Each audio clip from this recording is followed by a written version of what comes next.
On today's episode of Fin Too Deep, the Miami Dolphins have given a multi-year extension to their coach, Mike McDaniel. We will talk about all that and give you all the details. Also, do the Miami Dolphins currently have a salary cap issue? Something worth talking about, and we will go over it because Spot Track and Over the Cap, they are not lining up. Plus, we'll talk about if this is a better roster than what Miami was fielding last year. They've added Robbie Chosen back into the mix. So we got a lot to talk about. Do us the favor, smash the like button, subscribe if you are new, and let's get into this.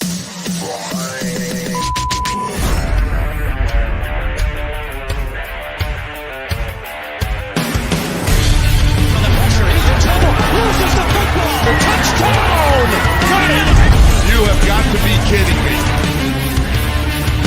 Jalen Waddle has a Dolphin touchdown. And he will score. Field down the near side, man open, touchdown.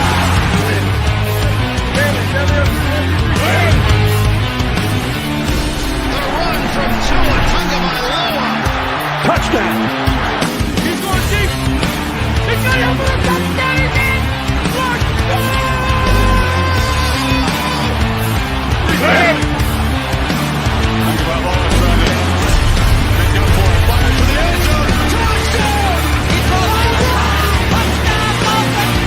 Beautiful day to be a Dolphin fan.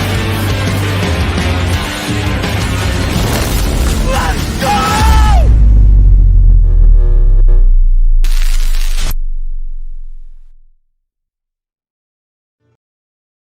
You're listening to Fin Too Deep. Tua back to throw. Blitz coming. They get to him. No, he takes off running. And he's in. Touchdown, Miami. With the sixth pick in the 2021 NFL Draft, the Miami Dolphins select Jalen Waddle. Giving you unfiltered, informed, and controversial takes on the Miami Dolphins and the NFL Draft. Here's Reason and Neal. What is good, Fin Nation? What's good? It's your boy Reason, and we are back here for another one. It's Fin Too Deep with myself and Neal Driscoll. Neal, we got a lot to talk about today, and we'll get into the big news of the day in just a second here. But before we do, listen, I haven't given you a chance. You haven't had a chance, really, because the cuts just happened last week. Miami Dolphins, they cut down. This week. They cut down to 53. Your quick thoughts on everything that happened with cutdown day in the Miami Dolphins? Yeah, I didn't have any big surprises, to be honest, because what I've learned about this is that that last 5 to 8 spots on the roster, it's always in flux. Like it wouldn't surprise me if it changes 2 to 3 more times, even before the start of the season next week.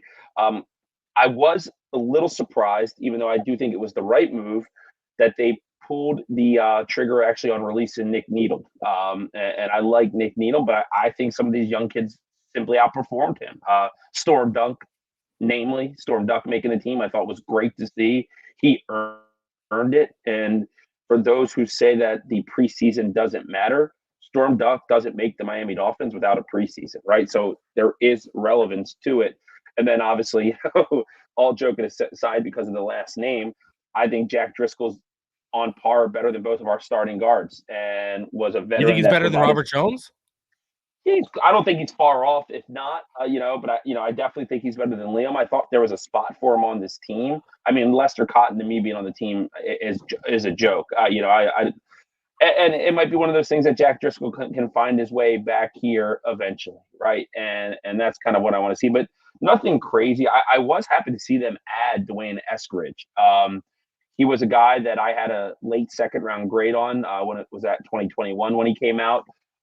He does have speed for days. And, look, I'm not going to sit here and think that this guy's, just because he's fast comes in our system and is an elite player. But I think it's when you see a guy that was drafted that high and he's released and you trust your coaching staff, you take flyers on those guys. They're lottery tickets. Yeah. They can develop into something.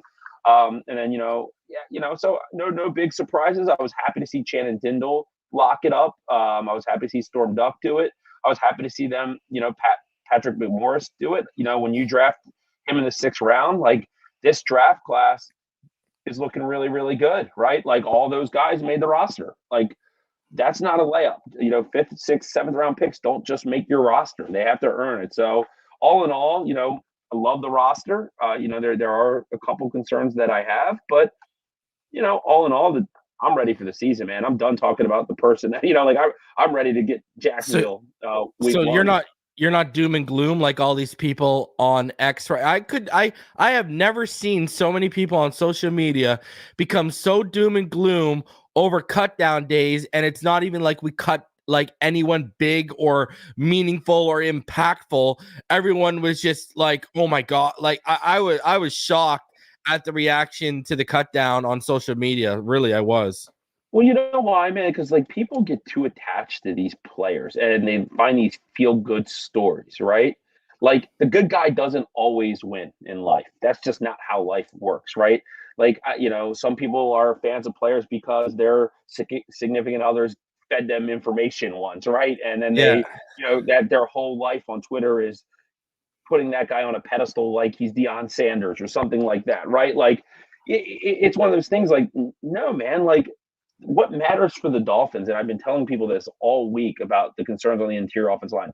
I have them too. I'm not going to say I don't. But the Dolphins front office and coaching staff have earned the right for me to give them the benefit of the doubt and go see it. I'll be upset if it doesn't pan out. But when I see us lose those big measuring stick games, it's never been because of the offensive line. It's been because of the superstars on this team not delivering in the big moments and some situational play calling from the coach. Like, I would say that we lose those games because Tyreek doesn't play his best, because Tua doesn't play his best, because on 3rd and 2, we're throwing fade routes. Like, I think those are some of the reasons we win more than the offensive line. We beat a very good Jets team 30 on defensive side of the ball last year, 30-0 with an offensive line from left to right that was Kendall Lamb, Lester Cotton, Liam Eichenberg. It was Robert Hunt. And then that's when Austin Jackson went down. It was Keon Smith at right tackle. We went out and won 30-0 against Quinnen Williams, C.J. Mosley, Jermaine Johnson with that offensive line. So I do think scheme covers a lot of the deficiencies. I think Tua covers a lot of the deficiencies. But I would say that in big games, the offensive line has performed okay. It's the stars, the big money that needs to deliver a little bit more. I agree 110%. And, with me and the cut down, like, I know people, it's kind of what you said, right? Like that's the truth here, Who do you miss? Who are you gonna miss? No, but you kind of nailed something that needs to be talked about a little bit here, bro. You got people that are like, people are losing their minds over a fucking long snapper, bro. Right. Why? Why? Because he's gone on a pod and he responds and he replies to people on X, and he's like, I don't get it, bro. Like, a long snapper does not make or break your season. Like, and it goes back to what you were saying, there's a lot of people who were losing their mind over Nick Needham because of their tie into Shannon Needham. Right. There was people that were lost their mind when Andrew Van Ginkel left because of their tie into Sam Van Ginkel. Like, right. Like these people are getting, I'll be the one to say it. These people are like, they're getting over attached to midness just because they feel like they're plugged in with that midness. It's ridiculous. And I don't think Nick Needham's mid by any stretch. I'm just generalizing with that statement. You know what I mean? I think Nick Needham's the best one to the best. Him and Van Ginkel were the best one of those bunch, and those are only a few examples, right? So it's kind of crazy to me, bro. Like, I was sitting here watching all this unfold, and I'm like, man, I saw all y'all, the same people. Remember when I came out and I called Jerome Baker's a bad contract? All these people were in love with Jerome Baker because he would do little clips talking about how much he missed his mama. You had people out here banging for Mike Gesicki to get over $10 million per year, Neil. Just pushing the midness that was Gesicki. Why? Because he could run through a garage and catch a football over a house. Like, it was just like, I don't know, bro. These people, it's not even like, and then when they get tied to guys who, like, I don't know, lead the lead in passing, those people get labeled Tuaneers, but we don't rip on the people who are getting tied to guys like Jerome Baker and going to war for him. Man, you remember that. There were people comparing him to Fred Warner and Shaq Leonard, who was in his prime at that time. They were comparing Jerome Baker to Fred Warner and Shaq. I'll never forget that as long as I live, bro. All because they're tied in to these emotionally to these certain players. Like, what have I always said, man? You put the logo over everything, and the only people who get on the level of the logo are, transcendent talents like a Dan Marino or something like that. Like, you got to be transcendent for me to put you up anywhere near the logo. And we've got a consistent history, and we can date back to Jerome Baker, whatever, of these guys putting mid talent up to that level. Right. And look, like, Blake Ferguson's a cool guy. He's a big whiskey drinker. He likes good bottles. I think that's cool. He's a long snapper. In my 36 years of being a Dolphins fan, I don't remember a game we've ever won or lost because of a long snapper. And, he on a 53-man roster, he's number 53 no matter what the roster looks like to me. And I like Blake Ferguson. But I will say this, like, I'm with you, man. I just don't get starstruck like that. Look, the best kicker that ever played the game helped me coach baseball, and I want the Dolphins to rip the Ravens' hearts out, right? Like, I could care less. You're a dude like me, man. You put your pants, I'm sure you might have a couple more bucks than me. That's cool. I don't care. You kick a football, I do what I got to do. You're good. Like, I just, for me, it's always been one of those things. I guess I don't get started. And now, if I get starstruck, sure, if I see Dan Marino and shake the man's hand, that's a different story to or me. Ricky. Or like Larry Zonka. I've met Ricky. Ricky's a cool guy. So that's, it's a little bit different though. But I get it. And I think when you have social media as a platform, it's given us access to players that, typically we would never have had. You get conversations like, I'll never forget in 2014, I got a direct message from Adam Schefter that said, "Thanks for the support, Neal." Like, that wouldn't happen without social media and introductions and stuff like that. But at the end of the day, man, like, these guys at the bottom end of the roster, like, I'm not going to lose any sleep about it. They have a career to go pursue other places. And, a lot of times it works itself out. Blake Ferguson's back on this roster. Yeah. It just goes to show you that, like, these Dolphins, what it tells you is they thought that highly of Patrick McMorris. That's what this tells me. Yeah. And they didn't want to risk him getting passed through waivers. Like Mark Perry got claimed by the Texans, right? They wanted to make sure that whatever way they had to do it, 110% Patrick McMorris was on this roster. And if that meant sacrificing our long snapper, so be it. And what? Same with Storm That's Duck, the right decision. Right. That's the right decision to make. So, look, this is a business, man. I tell people this, these are 32 individual multi-billion-dollar businesses. I don't know what everyone does for their career. That's up to them. In the worlds that I've seen, people get fired. People get riffed. They get, early retirement packages. People push you out the door. That's life, man. And, you dust yourself off and go on to the next. But, yeah, it was kind of crazy. Like, it's like Chris Greer in this offseason has kept now our head coach, our franchise quarterback, both of our receivers, and had a very, very good draft.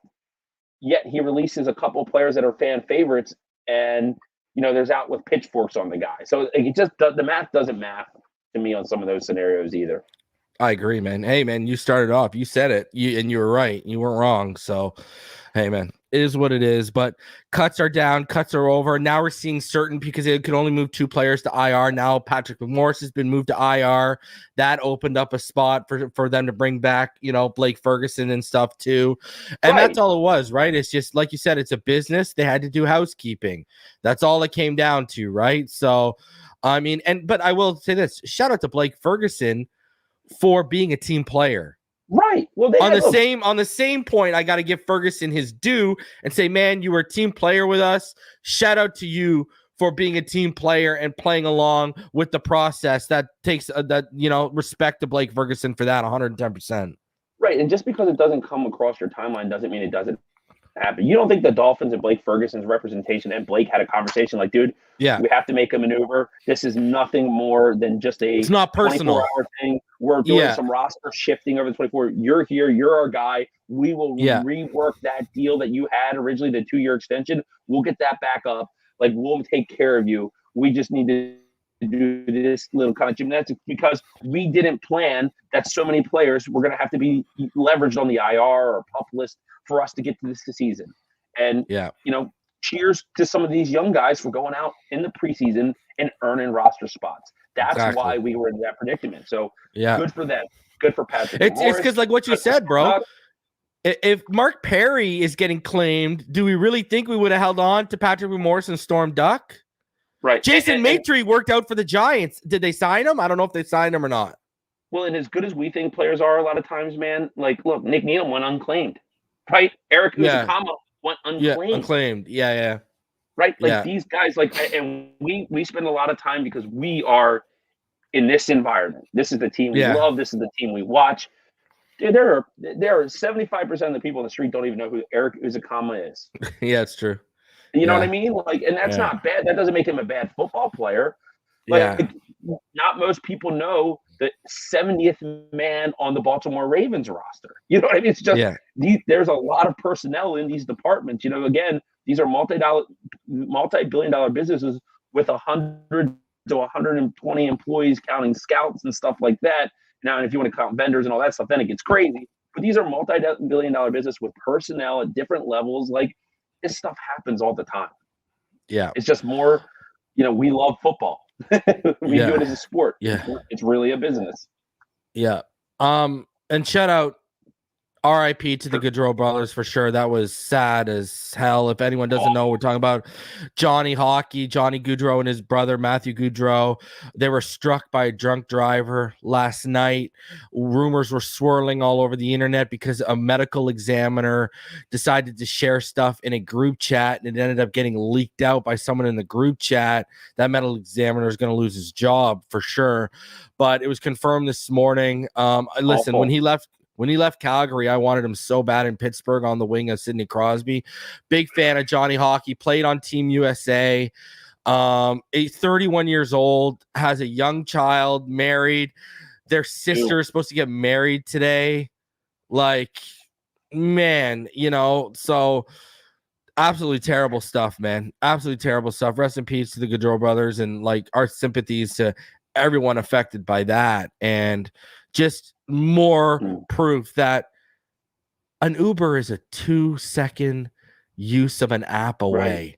Use Uber, man. Okay. Spend the $10, $15, $20. It's like, I never get why, Henry Ruggs and these players, these professional players that drive drunk, brother, you're multimillionaires, part of a freaking, of a franchise that I'm sure has a program like that set up. And then same thing for real people. We all have the Uber app. All of us normal people, all of us everyday Joes, we have the Uber app on our phone. Man, just call an Uber, call a friend. Like, stop risking other people's lives and your own just because you're intoxicated, man. So, man, absolutely terrible, terrible story. Absolutely sad story. So it's brutal, man. I'll say this, man. Like, all day it's throwing me off.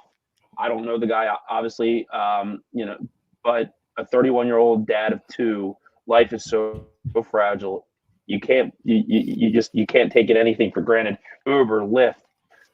Look, I know the economy's tight. There's no excuse not to utilize those type of tools if you're going to go out. If you can't do it, don't go out and drink at home. Like, exactly. That is unbelievable. And it's just unbelievable. Now, those kids grow up without their father. Man, in this world, that to me, I couldn't even imagine. And that is awful. That news, when because I didn't know about it until you actually had told me. And that to me was like absolutely just devastating. I literally feel sick in my stomach since this morning when you told me that. Yeah, it's ridiculous. But rest in peace. Prayers to his family. Man, there's just no fake words that I could provide right now that will give this any levity. It's awful. There's no good of this. This is awful. So on that note, let's get into it here. So this broke just a little bit over an hour and a half ago. Dolphins head coach Mike McDaniel has signed a new contract that extends him through the 2028 season. It's a 4-year deal on top of his original 3-year deal, from what I understand, right?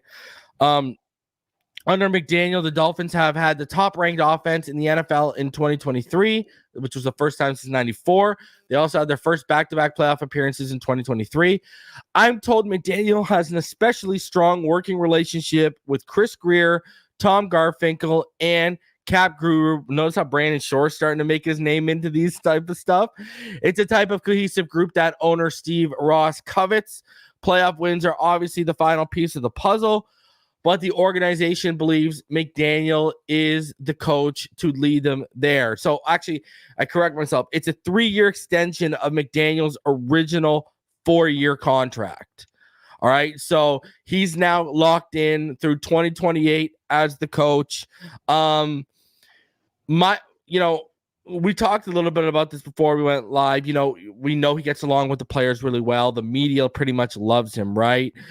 He's way more respected and way more seen as someone who conducts himself in a positive manner than the previous regime. Listen, let's talk about this. Are you surprised that this happened without a playoff win on the table? No, man, I'm not. And I'll start. I think this is as big of a deal as the Tua Tagovailoa contract, and I'll explain why. As a Dolphins fan, we've been on the roller coaster for years. Yeah. The roller coaster, dysfunctional franchise, laughing stock of the league, Jonathan Martin, Richie Incognito situations, Ricky Williams retiring in his prime, all the stuff as fans, and we'd have to go in our peer groups and just be the joke of the conversation.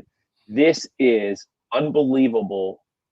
I, as a fan, dread to have times with this level of organizational stability from the top down.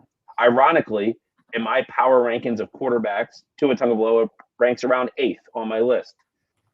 In my power ranking of coaches, Mike McDaniel ranks 8th. These guys are tied together pretty much on the same level.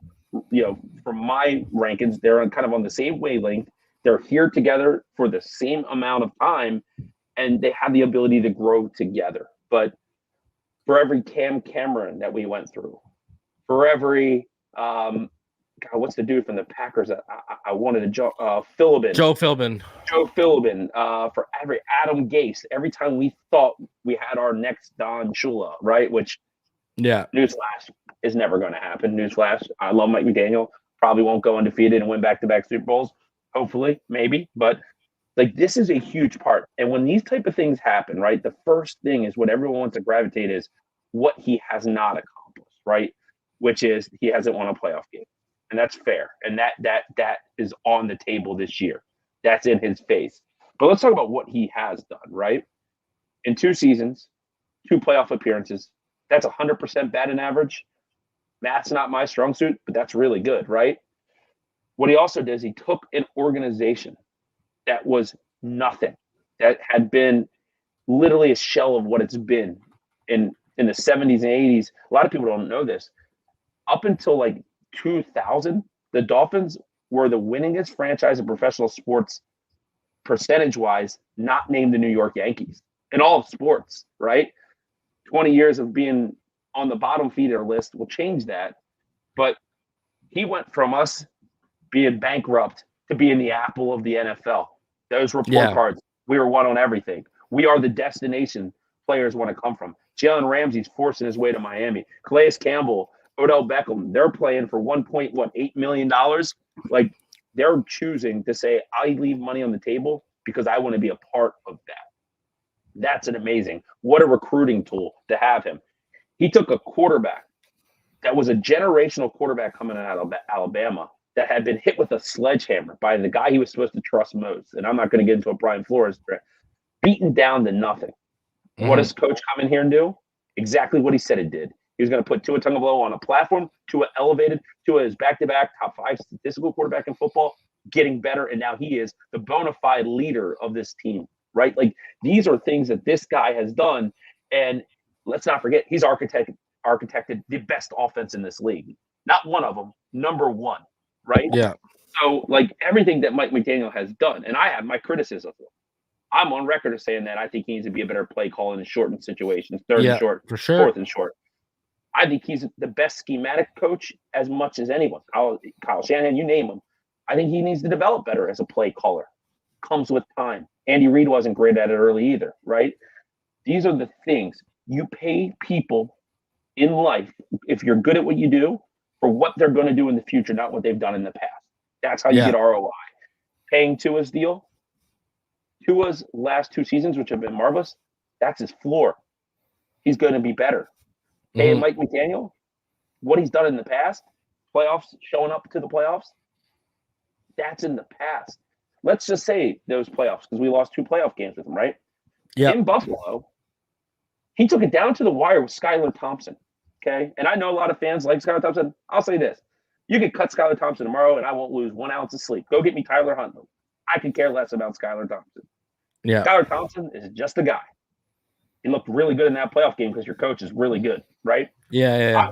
That's where I am with this. I think this is such a stamp on the changing of the guard for the Dolphins to be, this is, despite not having one of those playoff wins, one of the top 5 organizations in football right now. Right now, that's how they're operating. What they've accomplished this offseason, Tua, Waddle, Tyreek, now Mike McDaniel, to get those 4 pillars locked up in one offseason is just unbelievably great work, man. I haven't seen any native stuff on the timeline. I'm sure it exists out there, but you cannot win in this league without continuity and organizational stability, and the Dolphins finally have that, man. So that's for me exactly where I am. This to me, when this broke, and it's not down to the wire, and now we don't have to have shows, is Mike McDaniel on the hot seat? Yeah. God, it takes it away ends so all much that whole bullshit. narrative, right? We're not because, here's my list. I'm looking at it because I want to be fair. I would say Sean McDermott, and this isn't in order. Sean McDermott, I would say, is a better coach right now, but that's flipping soon. That's flipping very soon. Andy Reid's a better coach. Mike Tomlin's probably a better coach. John Harbaugh's a better coach. Kyle Shanahan's a better coach. Jim Harbaugh's a better coach. Sean McVay's probably a better coach. LaFleur and McDaniel are even to me. Mm-hmm. Who else out there is a better NFL head coach? Yeah. That's hard. The problem is the list is, people are going to say, well, what does McDaniel want to get at 8? Well, the problem is one of the names you listed there, Andy Reid, is winning so much that it's hard for anyone to crack that right now. So, listen, my whole take was once a failure. Reason Andy Reid, despite going to 4 NFC championships, was once deemed a failure. Let's be honest. I didn't label him a failure in Me Philly either. at all. Me either. So my whole thing with this is, the portion of the fan base that's going to say, well, I wish we would have won a playoff game first. I get it, but it's about what you just said. You're about getting out. This is the first time they've got out ahead of a contract and how long now, we all know it's not the same as a player where there's just going to be so much competition for that player services in terms of the money and stuff like that. But at the same extent, this shows how much they believe in what McDaniel is building in Miami, and we've been waiting for this stability. I mean, a lot of the Flores sympathizers, they're mad we got rid of them because they thought we were finally finding stability at the coaching position, right? Adam Gase, after the first season, we all thought we were finding some coaching stability when he took us to the playoffs, and then it ended up being a freaking train wreck. You know what I mean? We really didn't feel like we had coaching stability, since you got to go all the way back to Tony Sparano and Stephen Ross. He ruined that by flirting with a Harbaugh, right? And then it ended up being Sparano was out. So this feels like, and what's crazy is, correct me if I'm wrong, but Waddle, Tua, and McDaniel, their contracts all go to 2028. Yeah, they're all tied together. Yeah, so the core is tied together. I've said this. I think the window is open much longer than 2 years, and I think that's what we're heading towards. Is this window? It looks like they believe it's open, and they've got a chance until at least 2028, and then who knows what happens in 2025, 2026, 2027. That could extend that window even further, from draft picks to potential free agent signings. So, listen, when he arrived here, I mean, this is a guy I was banging the table for when we were looking for an offensive coordinator. I wanted him or Pep Hamilton the year before. When we got him and when we were on that search, I said, I wanted either, if you're going for a new guy, I want McDaniel. If you're going for a vet, go pull Harbaugh out of Michigan. And now, and when he arrived here, a lot of us joked around, well, like, yo, is this Shula vibes? Are we getting Shula vibes from this? And, you know, we all know how long of a tenured coach Don Shula was in Miami.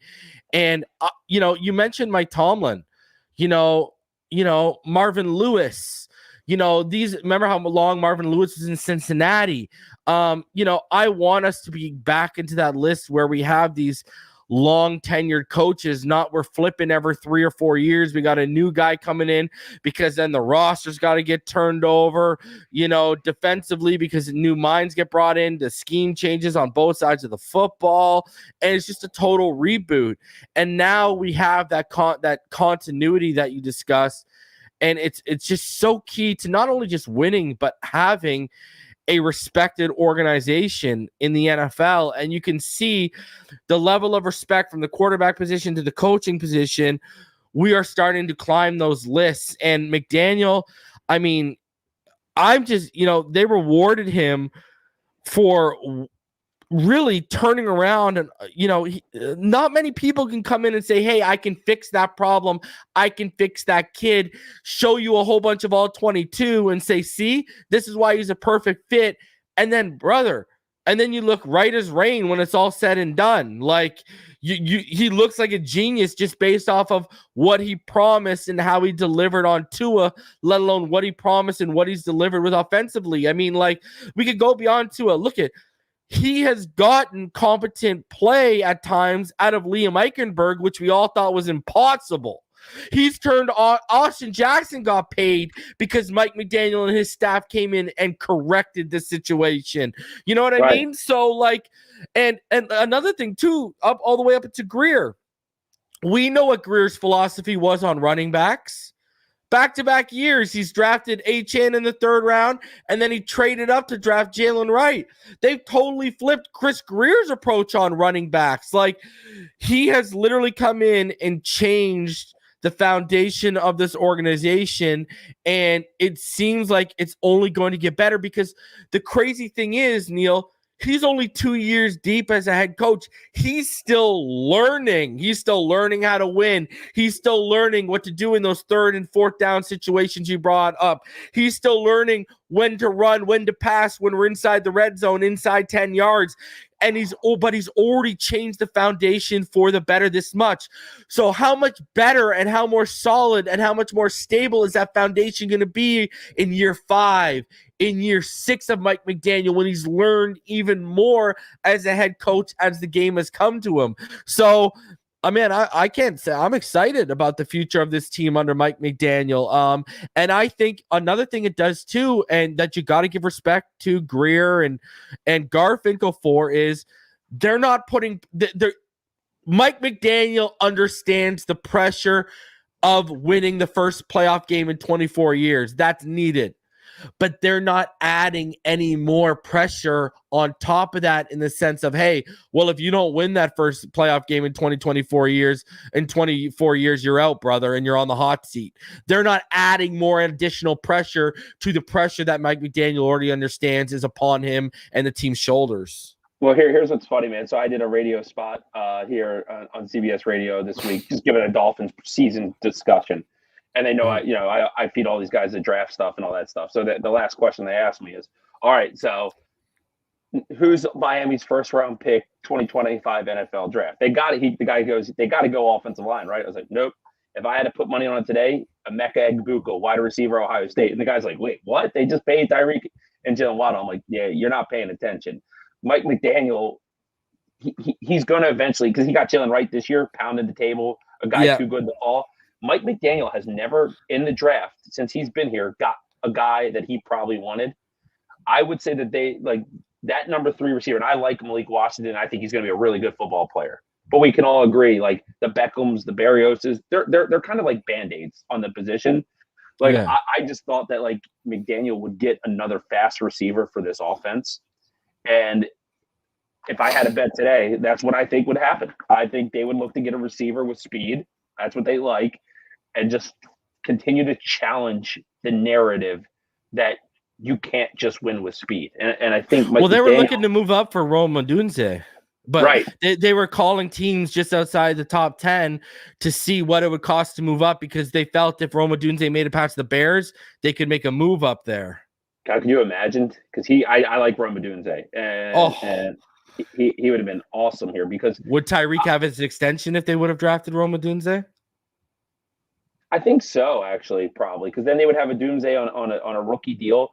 Odunze reminds me he's got some Mike Evans to him, man. I think the Bears are going, like, they're going to be one of the most fun teams to watch in football this year. I'm a huge believer in DJ Moore. I know I'm just waiting for them to ruin Caleb Williams, because I know this is too good to be true for the Chicago Bears, bro. I picked them to get the 7th seed in the playoffs over the Cowboys. I put the Cowboys out and put the Bears in. Did you hear what Dak said about Jerry Jones? How he's basically like tuning him out and doesn't listen to anything he says anymore. Next year, the Giants are going to play their opener, and Dak Prescott's going to be their quarterback. That's bro.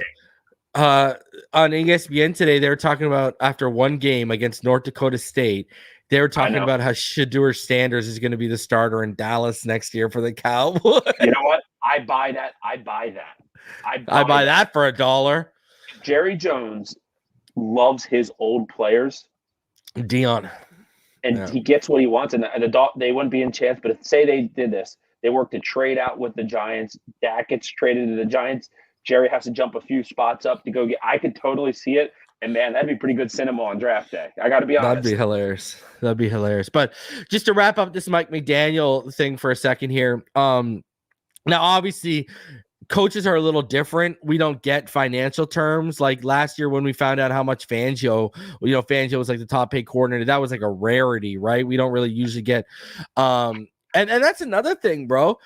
Look at how a lot of us have high expectations and a lot of hope for Anthony Weaver and what his defense is going to bring. And look, if he does, that's another W for Mike McDaniel and his relationships, because he would have, turn that page without very many growing pains, we hope. And it goes back to, he's just such a nice guy and he's built such strong relationships, and that's led to him building such a strong staff in Miami, Neal. And when someone is that well liked throughout the league, that's usually a benefactor to that team that employs them for bringing in players, for bringing in coaches. Because remember, we're coming off another coach who he couldn't get offensive coordinators to come and work with him.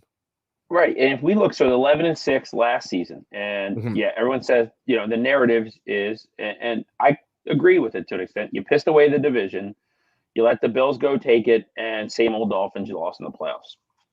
What he overcame last year, I don't think we talk about a lot. We had a defensive coordinator that didn't want to be here, that didn't want to listen to his players, and it was my way or the highway. We dealt with injuries, offense, defense, significant injuries. Everyone's about the offense line. Armstead missed 9 games. Isaiah Wynn missed, 11? Hunt missed 6. Connor Williams missed 9. Like, we missed, it was crazy. Defense, Ramsey, Phillips, Chubb. We've done this before. Old regimes that I'm accustomed to as a Dolphins fan, when those type of things happened, season over. Season over. You ain't going to the playoffs. For him to keep that team at 11 wins is a lot in the NFL. That's a good season. Despite all those injuries, I think Mike McDaniel did a really good job last year. I think he's that guy who's knocking on the door to be the coach of the year here in the next year or two as well. Like, that wouldn't surprise me. But what happens to a lot of these coaches that we've had, they look good their first year and they kind of fizzle in year 2. Like we saw it with Adam Gase, I think, specifically.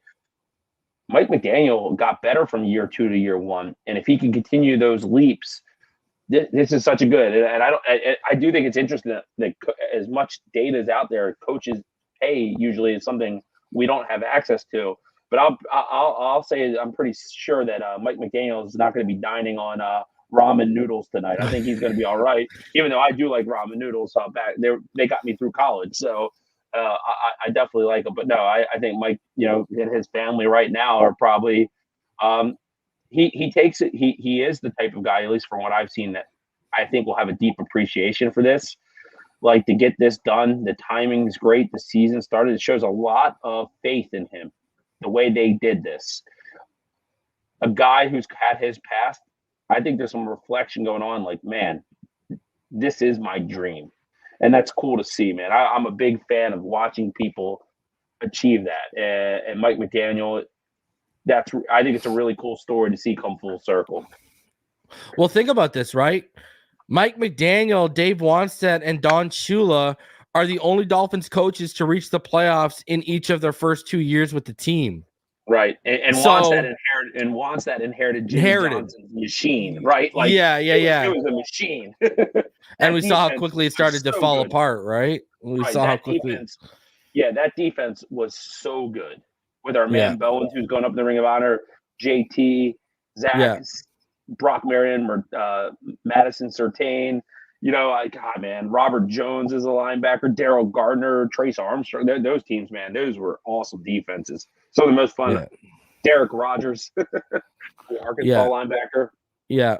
So, but man, just happy we got McDaniel locked down till 2028 with Waddle and Tua. So those guys are attached at the hip, man. So fantastic stuff. Big news. A couple little notes I want to go over here. So before we get into a couple other things here, the Dolphins, they brought back Robbie Chosen yesterday. When they had already brought in Grant Dubois and, of course, Dwayne Eskridge, who I was banging the table for when I saw he got cut. What are your thoughts on Robbie? Because, I mean, these are just guys that are going to get elevated until River Craycraft and OBJ get healthy. What are your thoughts on Robbie Chosen being brought in? And, I mean, hey, everyone here knows how I feel about Dwayne Eskridge. You can give your thoughts, but with Robbie Chosen, you got a guy who can run the 9 route, stretch the defense, and just really allow us to eat underneath. What are your thoughts on him? And also, what are your thoughts on Shaq Barrett going on Up and Adams and basically saying he would come out of retirement to go back to Tampa Bay? Yeah. Okay. So on the Robbie Chosen, look, Robbie, you know, it is what it is. I'll say that I hope that first-ranked Dolphins medical staff on those report cards is doing their magic. I need to see Odell and River get healthy pretty quick here. I don't have at this point, you know, Robbie's gone to some good organizations like San Francisco and just hasn't been able to stick. My expectations for a guy like Robbie Chosen are kind of subsiding at this point. They're just not high. You know, the receiving room in general, like we have obviously the best 1-2 combo in the league. Barrios is a reliable, steady guy. I like Malik Washington. I was actually just reading before we hopped on here. Omar Kelly said he wasn't impressed. I love Omar. I don't know what he's watching, man. I think this opportunity for Malik is going to be awesome to see. But yeah, I mean, I just don't think Robbie Chosen is going to be any more than a practice squad guy. And I think they like him there probably, as it gives the defense a good look of the speed the Dolphins have on the offensive side of the ball. You know, not to say he's a bum. You know, I think he has had a good career for who he is. But if you couldn't fit in the Dolphins offense last year when they led the league in passing, what makes me think you're going to do it this year? That's my thinking there. On the Shaq Barrett thing, man, I'll tell you, I really like that deal because of the player in the deal, and I viewed him as an Andrew Van Ginkel replacement. And, you know, it's delusion to me to say, hey, I'd rather play for the Bucs, who probably won't be a playoff team, than play for the Dolphins. But you know what? I'm actually at this point very happy that he did retire, because he was going to steal snaps from Mo Kamara. He was going to steal snaps from Chop Robinson. And I'm good with Emmanuel Ogbah being back, you know, for a third of the cost. And it is what it is, man. Like, it's you go to Tampa Bay, get one more check, you know, and then have fun sitting on your couch watching us in the playoffs when your season's over. I hate people that are, I gotta be careful what I say. I don't like people that take that type of approach, man. Like, I'll play, like, then don't sign the contract to play with the Dolphins, right? Then don't do that. Like, you signed it. Like, I think because it kind of gives it as a franchise like a look, egg on your face kind of look. But like, I told people this when he retired. I'm not worried about losing Shaq Barrett. I'll just say that. We'll be okay. Phillips is ahead of the curve on his recovery. That was a good sign.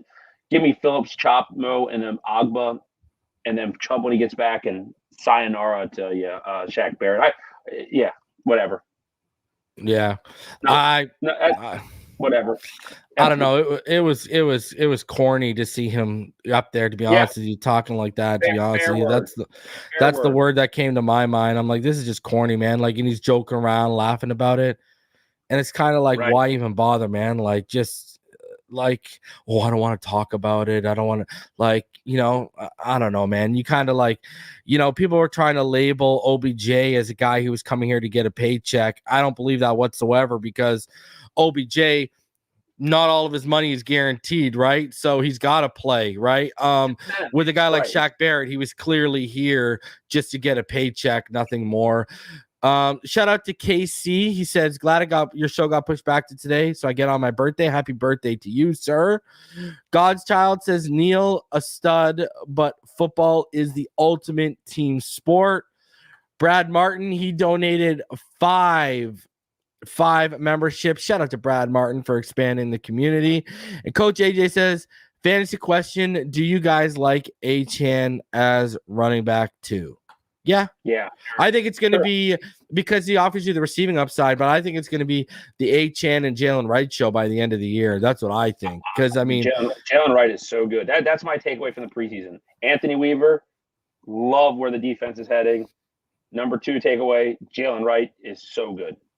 Those were my 1 and 2. Jalen Wright I think he's a special player. I said this coming out. It reminded me of Jamal Charles. His ability to cut in space and his vision is it's very good, man. When you're 3rd and 2, I don't think the Dolphins are good, because I say Raheem Mostert takes what's given. And our offensive line is not great. So they don't win a lot of blocks at the line of scrimmage.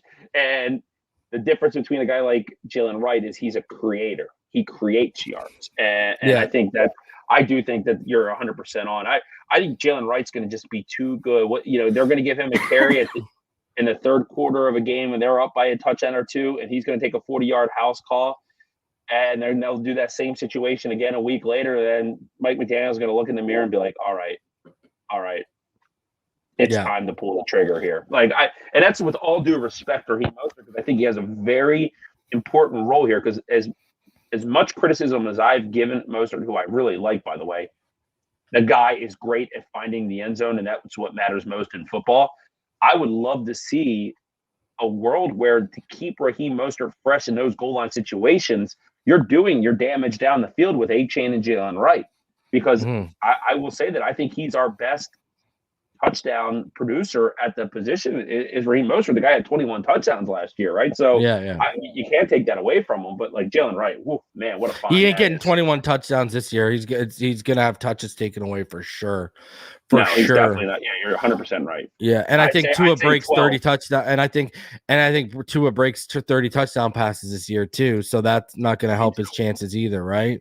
Jonas Smith. Yeah, exactly. So I just wanted a clarification for everyone.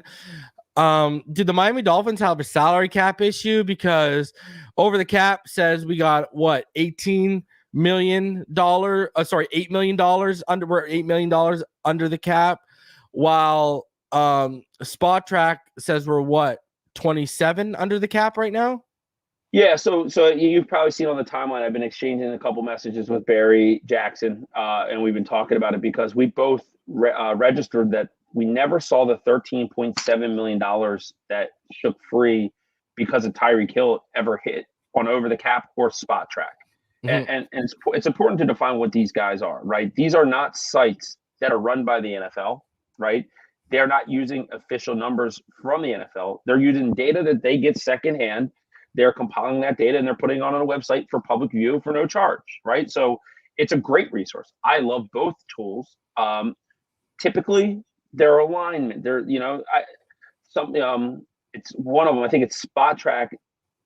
It's Over the Cap doesn't equate carryover cash. Spot Track does, right? There's just nuances to each tool. Bottom line is Over the Cap, I was looking at it and they had the Dolphins at $8.6 million. And I said something to Jason, who's there, and he wrote back with an answer, but he was very non-committal on his numbers, meaning that he didn't seem very confident in those numbers. So, and I personally think Spot Track is the better of the two tools. That's what I go off of more. And they're both great. Again, I don't want to. I'm picking hairs when I say that, but they have the Dolphins more in the $24.8 million under the cap range, and that does not equate for Tyreek Hill's bonus. So I know Barry was looking into it. I'm working on trying to find an answer to that as well. The official salary caps will come from the NFL before the new league year starts here in the next week, probably. So we will see something. But what I was really focused on is how much do we have now, and what's it going to look like in 2025? So right now we're projected to be $28 million over the salary cap, which is not desirable, right? We have, I would deem, two key free agents, and those guys are Javon Holland, right? And that contract's the elephant in the room, and David Long Jr. Those are the two contracts that I would say are priority free agents. Now we have a lot of other guys that are, you have Liam Eichenberg. I hope that does not get extended, but there's a bunch of 1-year deals out there, a couple. But this is going to be another year of the restructure, but it's going to be a lot different. Last year, the restructures we did were huge numbers, right? Big numbers, double-digit millions of dollars. There's going to be two of those, I think. One is going to be Tua. Tua's deal was designed with the restructure built in that alleviates $19.3 million. So just by doing that, you're only $9 million over the cap, right? Mm-hmm. Jalen Ramsey, they're going to do it again, or they're going to do it with Tyreek, what they did with Tyreek, and give him new money. But that would save about $14 million. So right there, you're in the green, $5 million. But then there's a bunch of these small restructures, and they all average about $5 to $7 million, and that's Austin Jackson, Jordan Brooks, Zach Sealer, Aaron Brewer, and Kendall Fuller, right? That right there frees you up about $25 million, puts you $30 million under. And why those contracts are easy to restructure is you're restructuring, like, for example, Zach Sealer, that $4.7 million that you create is prorated over the extending years of the contract. So they're going to have a minimal increase on your salary cap as things go on. So just by the restructures, I said the Dolphins would be $30 million under the cap. Well, that's off of the cap number from this year. Say the cap grows $25 million, which is likely. Yeah. That changes those numbers for another $25 million in the green, right? Then there's this post-June contract that's looming with Bradley Chubb, and we'll see how he returns. If I'm a betting man, and I am, I would say Bye-bye. I don't think Bradley Chubb's coming back, and the beauty of that is that it frees $20 million post-June, just like we saw with X this year, but it allows you to drag your draft class out to signing until June 2nd. And you don't have to have that $10 to $12 million available right there to sign that draft class. So it allows you to make moves in free agency. I think what I'm saying in a long story short is that despite the big money that the Dolphins have thrown out, they've structured these deals very well, and they're going to have a lot of flexibility. Even in the scenario that we see on over the cap, like the Dolphins have the ability to make moves, even at the trade deadline now. Like they're not going to be hamstrung into anything.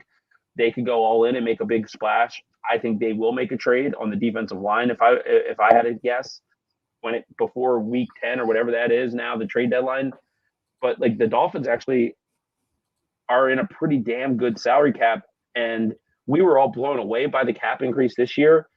But I think it's going to happen again because you know what? They've signed more TV deals since then. So, and we've seen, the cost of the Sunday ticket on Apple platforms, like there is big money in those TV deals. Like that cap goes up $25 million, and the Dolphins are working, and my stance on Javon Holland, and we'll have all season talk about it, but it wouldn't surprise me if it is a Christian Wilkins situation, but it wouldn't surprise me if they got the deal done either. So it's one of those things that I think that he answered that question this week in a very unique manner. They're operating on the business side of football right now, the Dolphins, at an A+ level, no doubt about it. Yeah, agreed, 110%. Yeah. Do you think I don't think Holland gets extended? What do you think? Because I think of the money he's going to be asking for. I think they're going to keep him.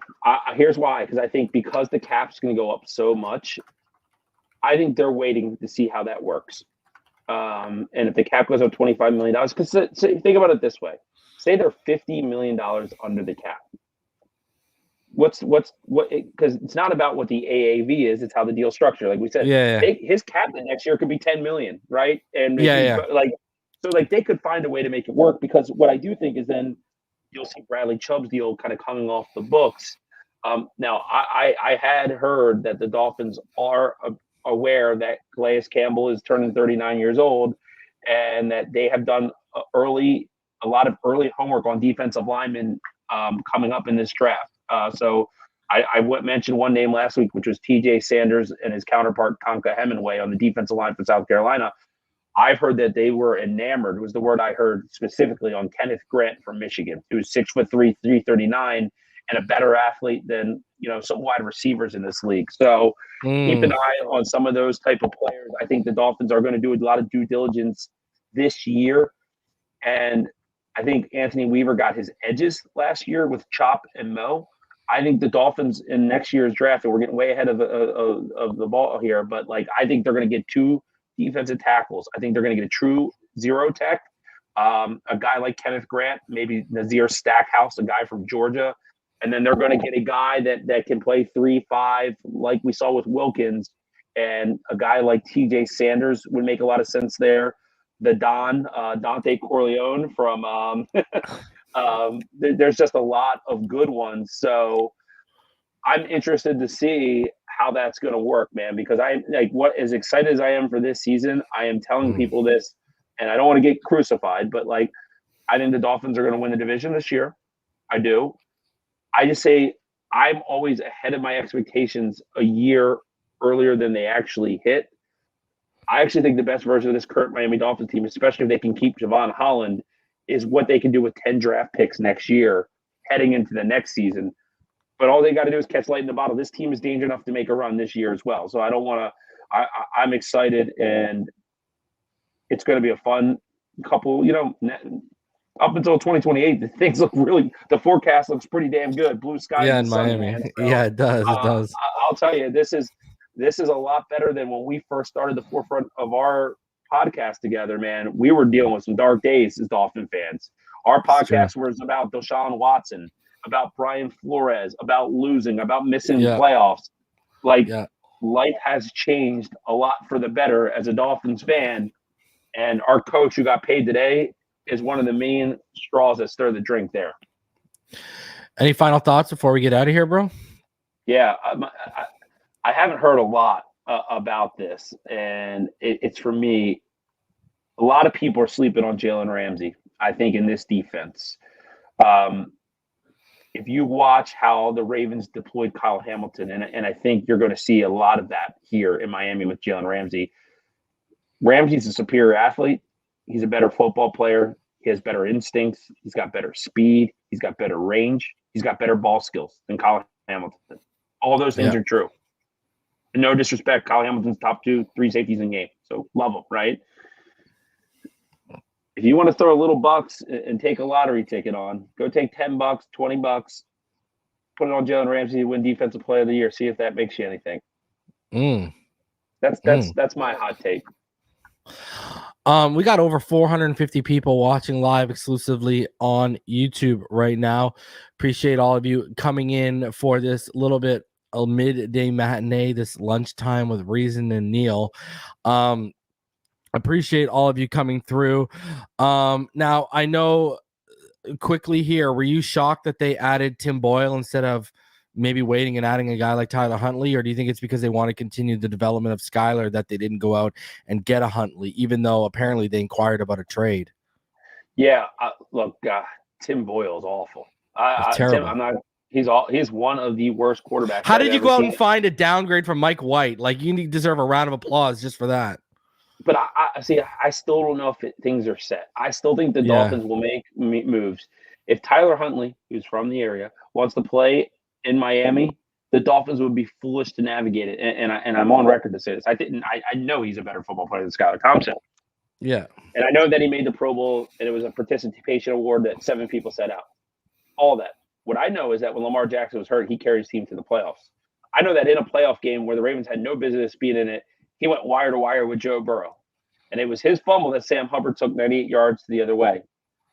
But that dude was laying it on the line all day long. Yeah. For me, I would have taken Tyler Huntley over Jameis Winston, or the Dorial Robinson Thompson. Dorian Thompson, yeah, DTR. Whatever. Yep, over DTR. I would have taken him over any of those guys. I think Tyler Huntley, to me, was a top 5 backup in football in Baltimore. I'm hoping that Anthony Weaver is saying, hey, Mike, I know the guy in a time and rhythm passing offense. I get it. But he's a guy we should take a flyer on. It won't cost us a lot. It costs zero draft picks, $2 million maybe max. Maybe not. Maybe $1 million gets him here. Like, I would totally go out there and get a guy like Tyler. I don't remember when. I know we've talked about this for over a year, that Tyler Huntley would be a good backup here. And I'm on the record. Tim Boyle, if Tim Boyle ever takes a snap for the Miami Dolphins. He won't. I've said it. If Tua goes down, they're actually going to go out and sign someone. They're not going to put the season on and the expectations on the shoulder of these guys. Yeah. Anyways. Yeah. Yep. All right, guys. We're going to get out of here. We'll be back next Wednesday. We're doing the regular season roundtable with all the crew, so make sure you catch that. Until next time, you already know what time it is. Fins up all day, every day. We'll see you all in the next one.